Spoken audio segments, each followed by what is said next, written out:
मिरजेत घरफोडी करून पसार झालेल्या 3 चोरट्यांना 24 तासाच्या आत जेरबंद. 3 जिल्ह्यातील 27 गुन्हे दाखल असलेल्या सराईत आरोपी बोबड्या कुंभार भाटी अटक. महात्मा गांधी चौक पोलीस ठाणे डीबी पथकाची कारवाई. मिरजेत घरफोडी करून पसार झालेल्या 3 चोरट्यांना अवघ्या 24 तासात शोधून बेड्या ठोकण्यात आल्या. महात्मा गांधी पोलिसांना यश आलेलं आहे. 3 जिल्ह्यातील 27 गुन्ह्यांमध्ये फरार असलेला बोबड्या भाटी याचाही समावेश आहे. कुदरत कादर मुलानी राहणार कृष्णाघाट मिरज यांच्या घरात चोरी झाल्याची घटना घडली.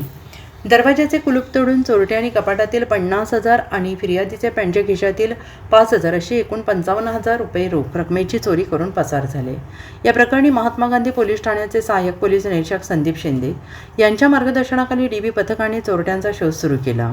3 जिल्ह्यात 27 गुन्हे दाखल असणारा सराईत आरोपी किसन उर्फ बोबड्या उमाशंकर कुंभार राहणार कोल्हापूर यांनी आणि त्याच्या 2 साथीदारांनी ही घरफोडी केली असून हे सर्व आरोपी सध्या हरिपूर रोड सांगली येथे असल्याची गोपनीय माहिती डीबी पथकातील जावेद शेख यांना मिळाली होती.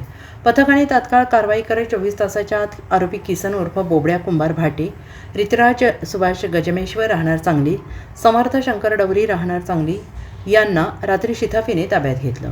या 3ही आरोपींनी सदर गुन्ह्याची कबुली दिली असून महात्मा गांधी पोलीस ठाणे पोलिसांनी तिघांना अटक करून न्यायालयात हजर केला असता न्यायालयाने त्यांना दिनांक 5/5/2026 रोजीपर्यंत पोलीस कोठडी मंजूर केली आहे.